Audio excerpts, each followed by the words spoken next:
Puji Tuhan, Shalom Bapak Ibu Saudara. Kembali lagi kita berjumpa di Mesbah Doa. Apapun yang akan terjadi ke depan dengan hidup kita, satu hal yang kita harus tahu bahwa jangan kita takut, sebab apa yang kita takutkan itu yang akan menimpa kita. Saya percaya bahwa kita akan terus disertai oleh Tuhan. Mari biarlah melalui Mesbah Doa ini setiap kita boleh mengalami Tuhan, mengalami kuasa kebangkitannya dalam setiap hidup kita. Mari kita berdoa bersama-sama. Bapa, kami mengucap syukur kami boleh ada di Mesbah Doa ini bersama-sama dengan umat-Mu. Satu hal yang kami tahu bahwa Engkau tidak pernah meninggalkan setiap kami. Doa kami pada malam hari ini Tuhan, kami semua mengalami Tuhan, iman kami dibangkitkan, ada pengharapan yang baru. Pengharapan yang mati hidup kembali, iman yang mati hidup kembali. Kasih Kristus mengalir memenuhi setiap kami umat-Mu ya Tuhan. Terima kasih Bapa di sorga, dalam nama Yesus kami siap untuk menyembah Engkau. Haleluya. Amin. Mari sama-sama naikkan pujian ini. Tidak takut,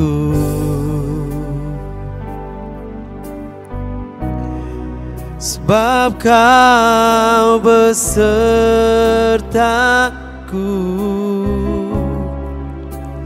Ku tidak bimbang, sebab Engkau Allahku.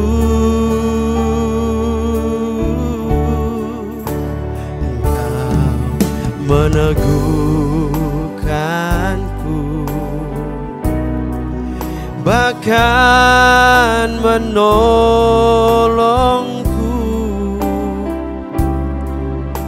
Kau batu karangku, Yesus Tuhan. Sekali lagi katakan dari awal.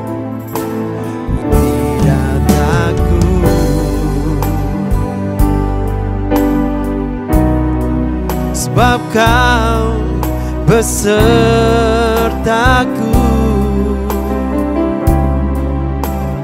Ku tidak bimbang, sebab Engkau Allahku.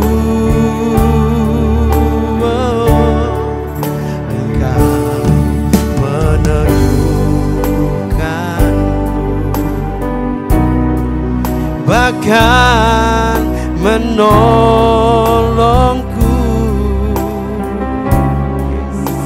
Kau batu karangku,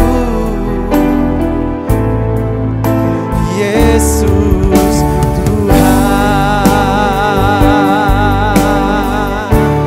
Yesus memegangku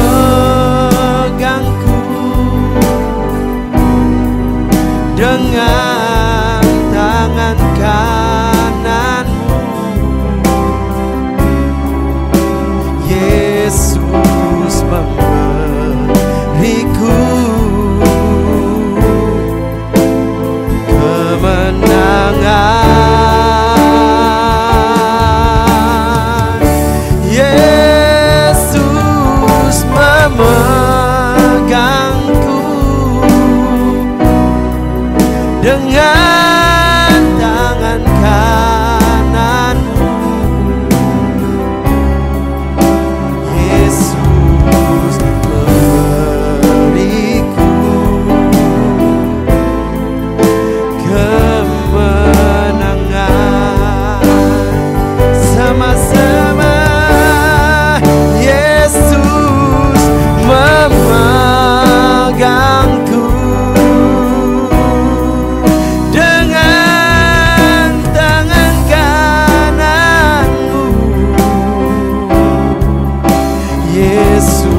kananmu.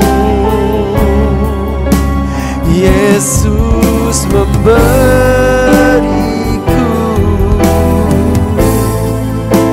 kemenangan. Mari sama-sama naikkan pujian ini dari Allah. Tidak takut, sebab Kau besertaku.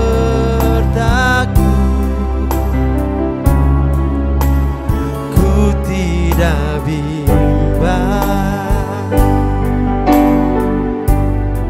sebab Engkau Allahku.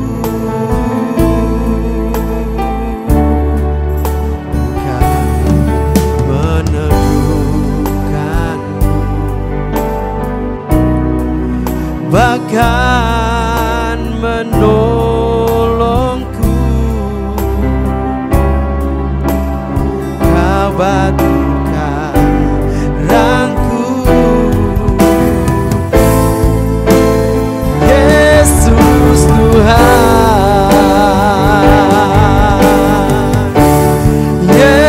Yesus memegangku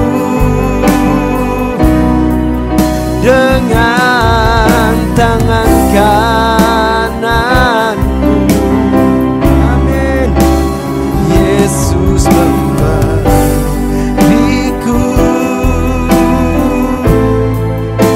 kemenangan. Oh, Yesus memegangku dengan tangan kananmu. Yesus memberiku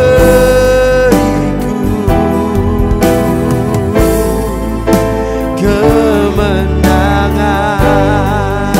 Yesus memberiku, Yesus memberiku, Yesus, Yesus memberiku, Yesus, Yesus memberiku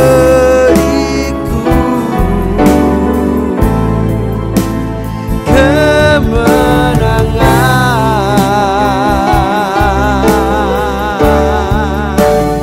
Mari sembah, Kau memberi kami umat-Mu kemenangan yang gilang gemilang. Haleluya.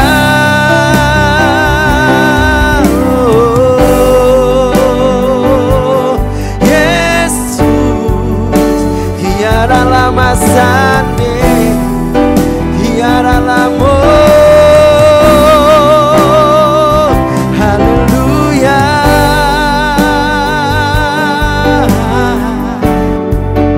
Sebab tiada yang mustahil bagi orang yang percaya padamu. Yesus, karena kami percaya padamu, sebab itu kami menyembah-Mu, ya Tuhan. Oh, haleluya. Pengharapan kami umat-Mu takkan pernah mati, sebab Engkau ada di dalam kami. Oh, inaya dalam masalah. Terima kasih ya Tuhan Yesus. Mari terus sembah Tuhan, datang pada Dia. Ada kekuatan yang baru saat ini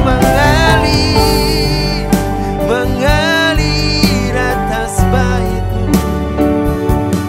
Ada kesembuhan, ada kesembuhan.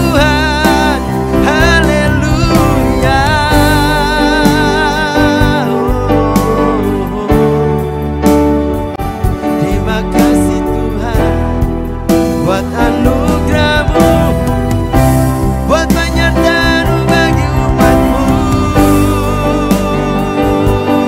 Ada sampai saat ini karena kasih-Mu ya Tuhan. Berikan kemenangan atas kemenangan atas umat-Mu saat ini ya Tuhan. Bahkan semua yang menyaksikan mengikuti mesbah doa ini, berikan kemenangan atas apapun yang sedang umat-Mu alami. Kiralabase karalabasando risaka ralabase gorata karalabasande kiaralamaso ya Tuhan.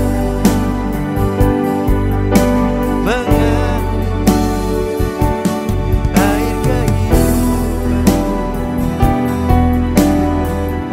kami yakin kemenangan terjadi saat ini atas umat. Haleluya. Terima kasih Tuhan. Mari naikkan pujian ini. Ku yakin Kau hadir di sini. Ku rasakan kuasa yang tak terbatas. Ku yakin Kau nyata di sini. Kemenangan terjadi di sini. Ku yakin Kau hadir di sini. Ku rasakan kuasa yang tak terbatas. Ku yakin Kau nyata di sini. Kemenangan terjadi di sini. Katakan, ku yakin Kau hadir di sini. Ku rasakan kuasa yang tak terbatas. Ku yakin Kau nyata di sini. Kemenangan terjadi di sini.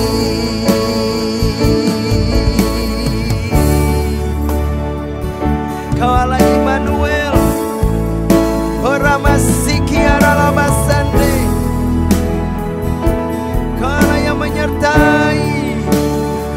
Ora sekeralamasande. Firman-Mu hari ini kami deklarasikan. Kau Allah Immanuel, Allah yang menyertai umat-Mu.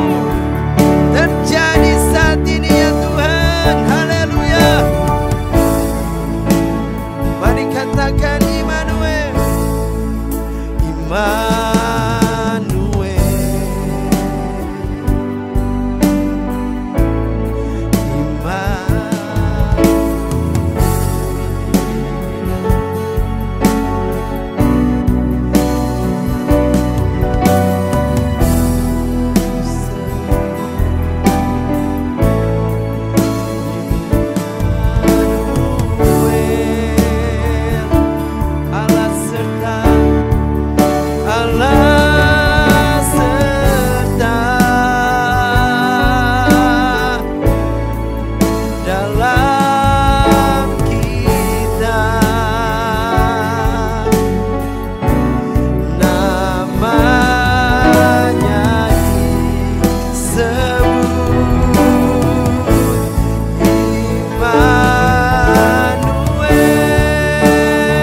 Shalom, selamat malam. Senang sekali bisa berjumpa kembali di dalam Mesbah Doa pada malam hari ini.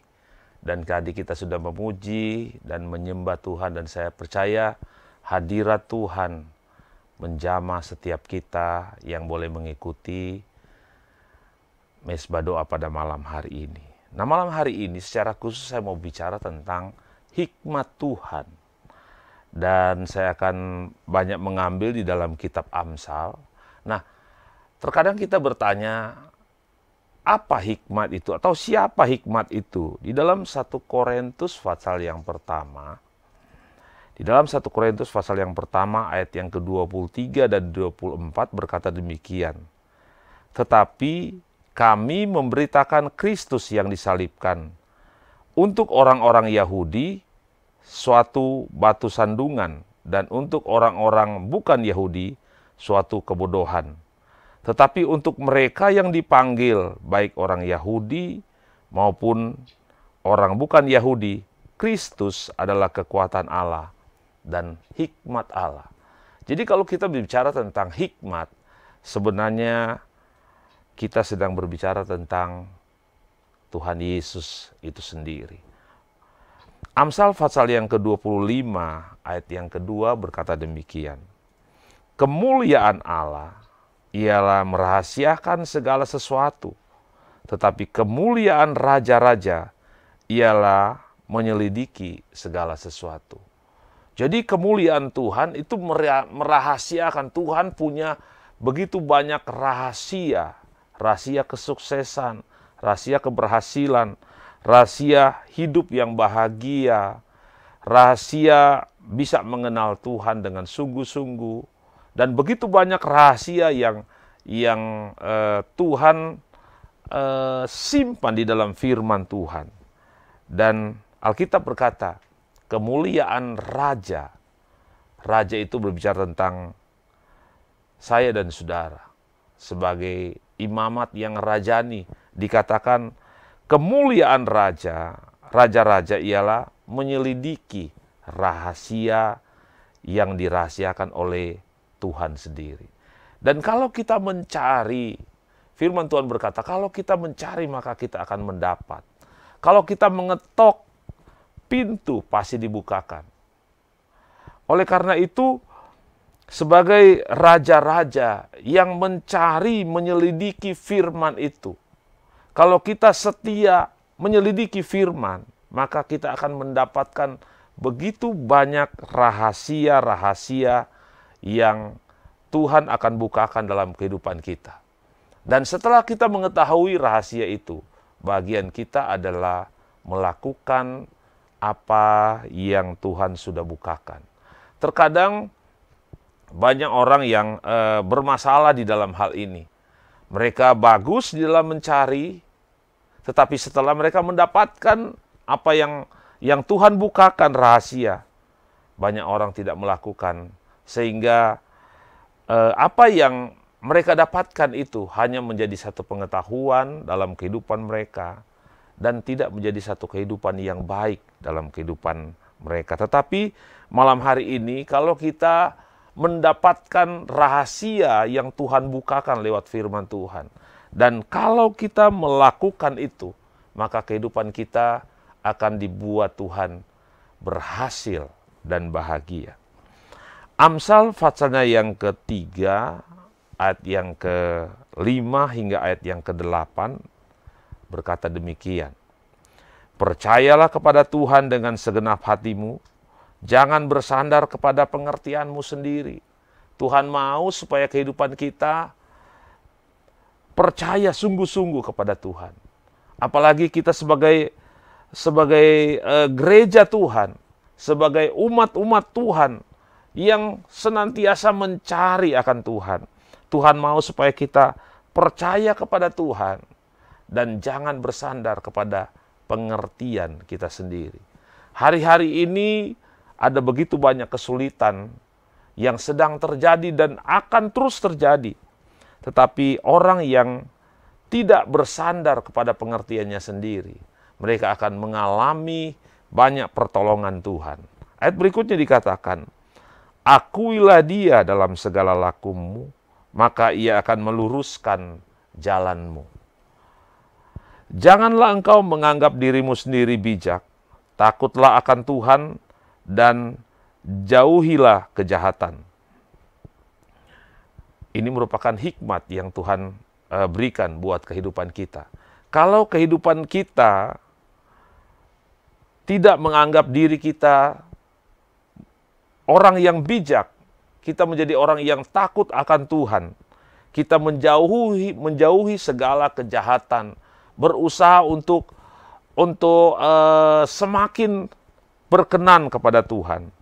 Maka selanjutnya dikatakan, itu yang akan menyembuhkan tubuhmu dan menyegarkan tulang-tulangmu.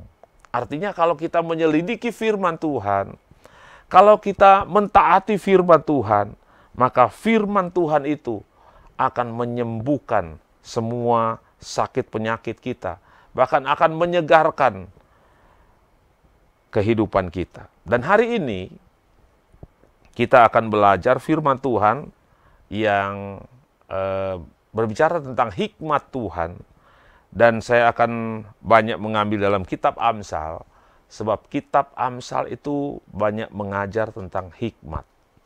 Nah, ada bagian-bagian dalam firman Tuhan, misalnya kalau kita pengen supaya hubungan kita dengan Tuhan baik, maka kita bisa belajar dari kitab Mazmur.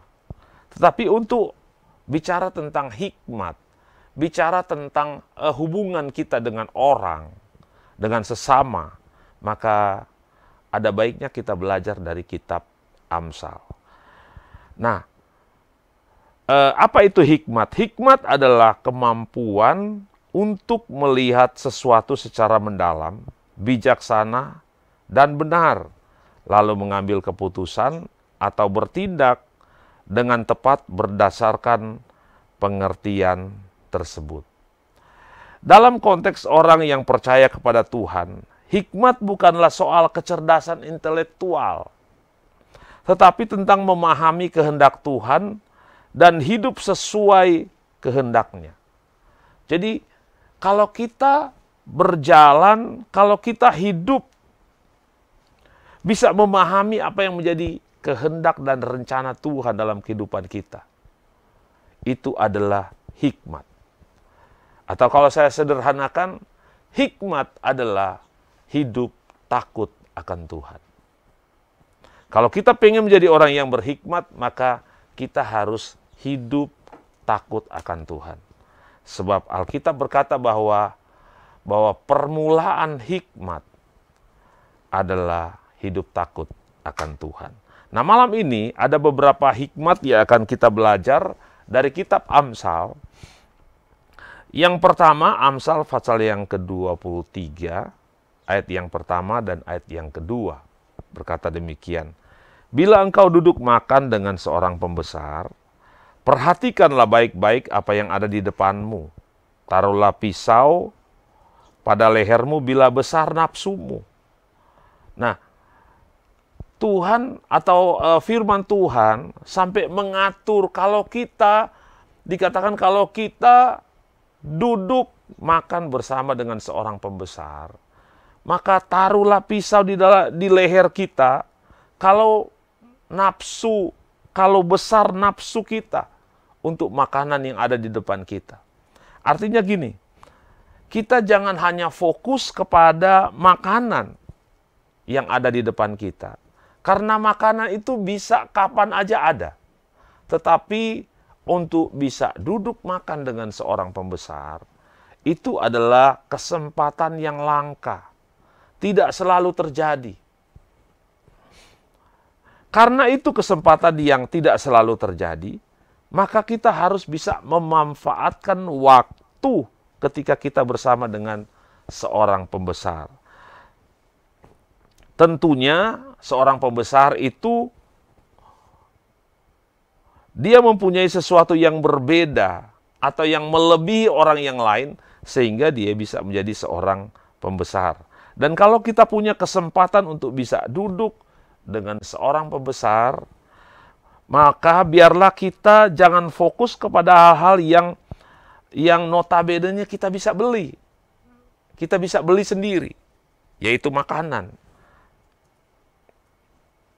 Kita harus memperhatikan ucapan, nasihat yang bisa saja diberikan oleh seorang pembesar itu, yang saya percaya kalau dia berbicara, mungkin dia bisa memberikan kita tips bagaimana supaya kita bisa berhasil dalam bisnis kita, bagaimana supaya kita bisa beruntung, bagaimana supaya kita tidak ditipu oleh orang lain, atau dia bisa menceritakan pengalaman-pengalamannya, bagaimana dia bisa sukses.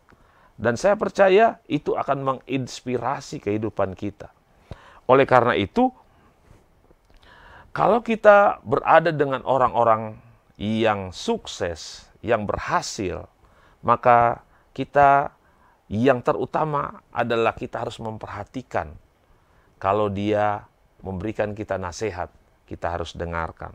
Sebab itu akan memberikan banyak keuntungan di dalam kehidupan kita. Dan saya percaya Tuhan akan membawa kita bertemu dengan orang-orang yang tepat dalam hidup kita. Orang-orang yang tepat adalah orang-orang yang mau menolong kehidupan kita. Orang-orang yang mau membantu kita dengan tulus. Dan kalau kita memperhatikan orang-orang yang tepat itu, yang Tuhan kirimkan dalam kehidupan kita, kita bisa menghargai orang-orang itu. Maka saya percaya kita akan banyak diuntungkan dengan pertemuan-pertemuan dengan orang-orang yang tepat. Dalam hal ini, firman Tuhan sedang berbicara tentang seorang pembesar, seorang yang punya pengaruh.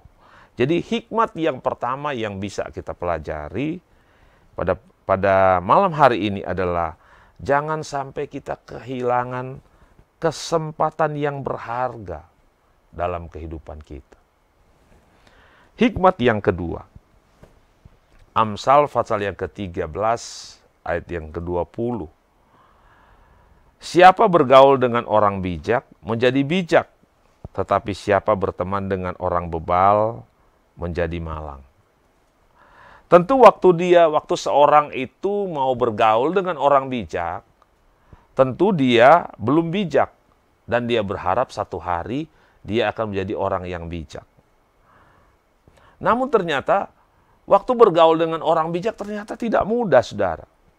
Karena saudara bayangkan kalau kita ada di antara 5 orang yang bijak. Tentunya obrolan mereka bisa aja kita nggak bisa mengerti. Atau mungkin bagi kita mungkin terlalu tinggi cara mereka bicara. Dan yang lebih menyakitkan lagi, kalau kita belum jadi orang yang bijak, kita akan kelihatan sebagai orang yang bodoh. Dan naluri manusia nggak mau kelihatan seperti orang bodoh. Oleh karena itu, ada begitu banyak orang yang belum bijak, dan dia coba bergaul dengan orang bijak. Karena dia kelihatan bodoh waktu dia bergaul dengan orang bijak, makanya dia meninggalkan komunitas itu, dan dia ingin ada di antara orang-orang yang dia kelihatannya dia bijak. Waktu dia bicara semua orang mendengar, dan itu yang diharapkan oleh banyak orang. Padahal firman Tuhan sudah berkata, kalau kita pengen menjadi orang yang bijak, kita harus bergaul dengan orang yang bijak.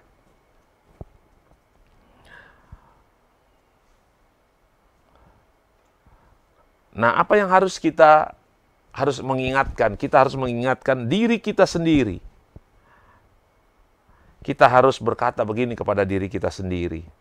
Aku harus bergaul dengan orang bijak, supaya satu hari aku akan menjadi orang yang bijak. Ada perkataan orang bijak berkata begini, tunjukkanlah teman-temanmu kepadaku, maka aku akan tunjukkan siapa dirimu. Artinya, dengan siapa kita bergaul, bisa diprediksi masa depan kita. Kalau kita bergaul dengan orang bijak, masa depan kita bisa diprediksi. Life is predictable. Jadi waktu kita dikelilingi oleh orang-orang yang bijak, maka dipastikan masa depan kita itu akan baik. Tetapi bayangkan saja kalau kita berada di lingkungan yang toksik, kita ada di lingkungan yang saling menjatuhkan, saling meremehkan, ada di lingkungan yang isinya hanya gosip saja, maka kehidupan kita tidak akan pernah maju. Saudara perlu tahu, gosip bisa menghancurkan satu organisasi. Gosip bisa menghancurkan satu pelayanan. Bisa menghancurkan gereja. Oleh karena itu, saya selalu berkata kepada teman-teman yang melayani bersama dengan saya, gosip itu harus dihilangkan dari kehidupan kita. Gosip itu harus dihilangkan dari pelayanan kita. Karena kita akan hancur hanya karena gosip. Punyailah atau milikilah teman-teman yang baik. Bergaulah dengan orang bijak, maka engkau akan bijak, menjadi orang yang bijak. Hindari lingkungan-lingkungan yang toksik. Apalagi kita menjadi orang yang toksik juga dengan teman-teman kita. Hindari, supaya kita menjadi orang yang bijak. Jadi sekali lagi, siapa temanmu, dengan siapa kita bergaul, akan sangat menentukan masa depanmu.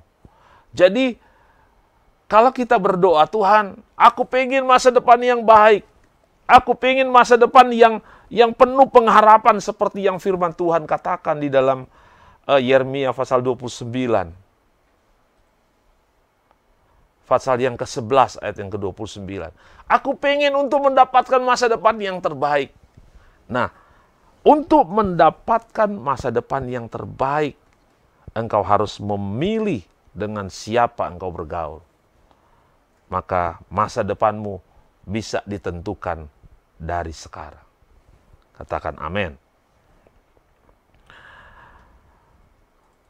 Hikmat yang ketiga yang akan kita pelajari, Amsal pasalnya yang ke-14, ayat yang ke-4.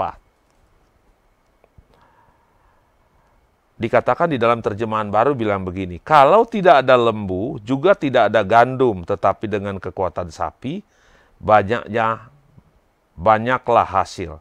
Saya akan membaca dalam terjemahan sederhana Indonesia. Dikatakan begini, si pemalas tidak mau punya sapi, supaya tidak usah membersihkan kandang setiap hari.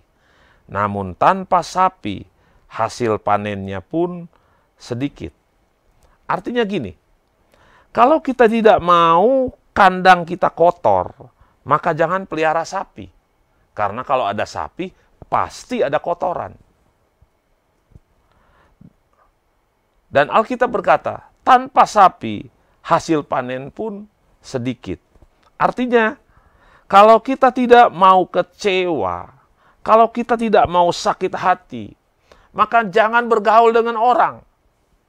Kita akan menjadi orang yang bebas dari sakit hati, bebas dari kekecewaan. Tetapi,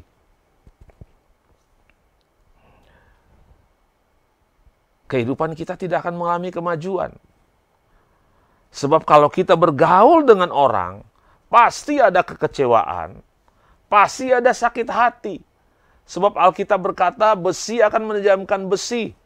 Artinya, manusia akan ditajamkan oleh sesamanya. Akan terjadi gesekan, dan itu pasti akan ada yang terluka di sana. Tetapi, hidup kita akan menjadi jauh lebih baik kalau kita bisa bergaul, membangun hubungan dengan orang lain. Jadi pengertian ayat di atas, dia berkata bahwa si pemalas tidak mau punya sapi supaya tidak usah membersihkan kandang setiap hari. Artinya bahwa kalau kita tidak mau kita mengalami sakit hati dan kecewa, ya nggak usah bergaul dengan orang. Tapi kalau engkau bergaul dengan orang, hidupmu akan jadi lebih baik, hidupmu bisa mencapai potensi yang maksimal, tetapi resikonya adalah engkau akan pasti mengalami gesekan. Dan di situ pasti ada sakit hati dan kekecewaan. Artinya, kekecewaan, sakit hati adalah bagian daripada perjalanan kesuksesan kita. Oleh karena itu, jangan takut dengan gesekan, sebab gesekan akan membawa kehidupan kita untuk menjadi lebih baik. Hikmat yang keempat, Amsal pasal 25 ayat 16 berkata demikian. Kalau engkau mendapat madu, makanlah secukupnya. Jangan sampai engkau terlalu kenyang dengan itu, lalu memuntahkannya. Dalam gaya bahasa sastra Amsal, madu ini berbicara tentang atau sering menjadi simbol untuk kenikmatan. Simbol daripada kesenangan atau hal-hal yang baik dalam hidup. Jadi ayat ini punya makna yang lebih dalam seperti ini. Nikmatilah hal-hal yang baik dalam hidup dengan bijak dan seimbang. Jangan berlebihan. Nah, hal yang baik yang tidak dibatasi dengan bijak bisa berubah menjadi hal yang merugikan kita. Sesuatu yang baik, kalau kita tidak batasi dengan cara yang bijak, maka itu bisa merugikan kehidupan kita. Ada misalnya contoh makanan. Makanan itu baik.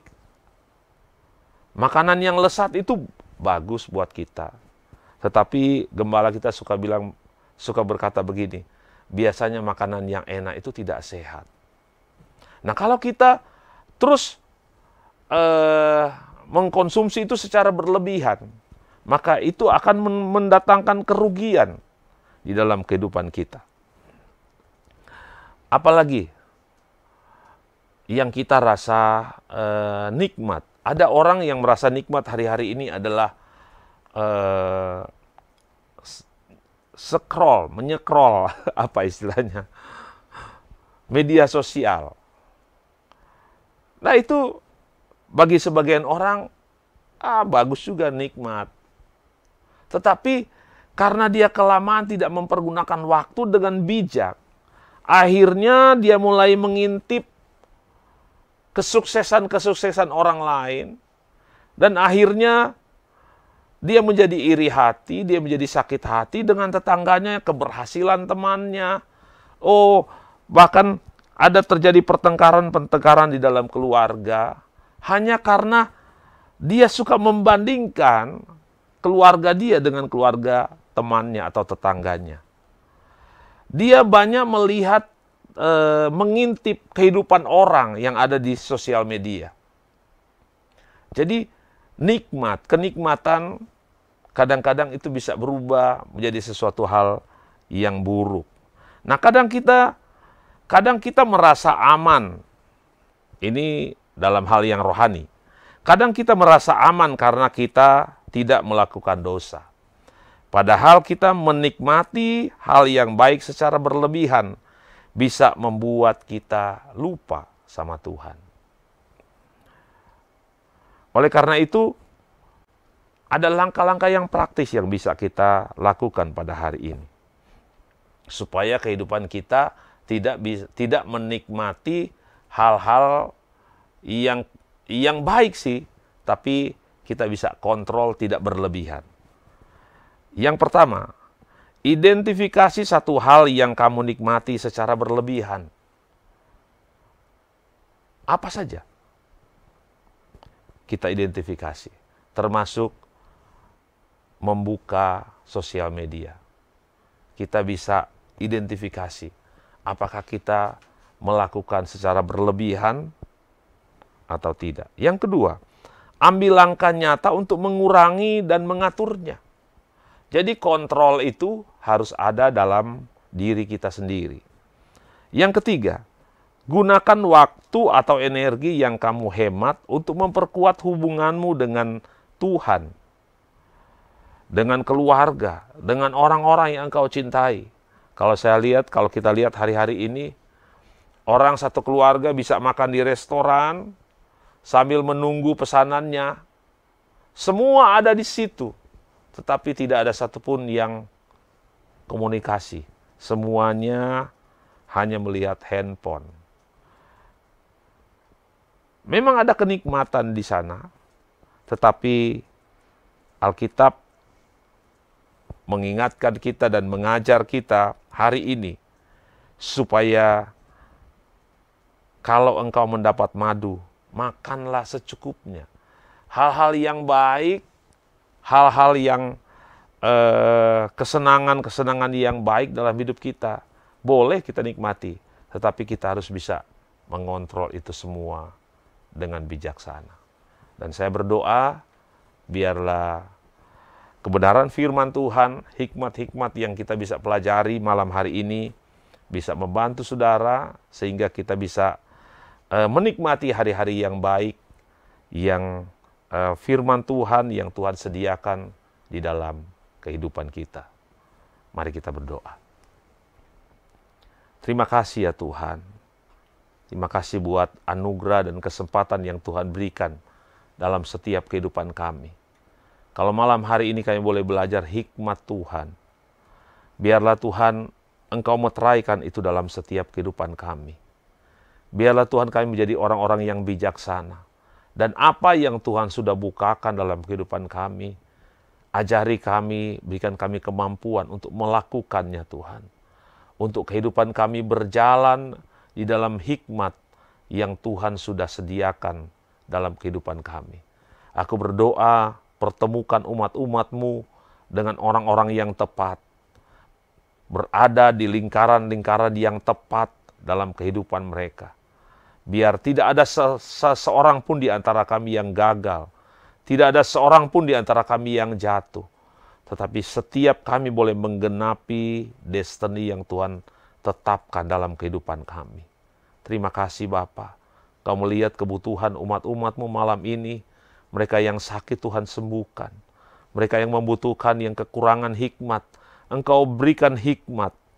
Bukakan Tuhan. Ada hal-hal yang tidak bisa kami mengerti dalam hidup kami. Kami butuh hikmat Tuhan. Dan biarlah malam hari ini setiap umat-umat-Mu mendapatkan itu Tuhan. Terima kasih Tuhan Yesus yang bergumul dengan kebutuhan mereka. Biarlah Engkau Allah menjadi Allah yang menyediakan dalam kehidupan umat-umat-Mu. Yang mencari pekerjaan Tuhan, Engkau bukakan Tuhan. Terima kasih Tuhan yang membutuhkan terobosan. Biarlah Tuhan buat terobosan dalam hidup mereka. Terpuji nama-Mu Tuhan Yesus. Kami mengucap syukur buat malam ini. Dan kalau kami mau berpisah, mari angkat tangan kita di hadapan Tuhan. Diberkatilah hidup-Mu, diberkati keluarga-Mu, diberkati setiap usaha dan pekerjaan-Mu. Berkat dari Allah Bapa, cinta kasih sayang daripada Tuhan Yesus akan menyertai kehidupanmu mulai malam hari ini. Sampai Maranatha, bahkan sampai selama-lamanya. Dan semua yang diberkati Tuhan bersama berkata, amin. Tuhan Yesus memberkati. Sampai jumpa.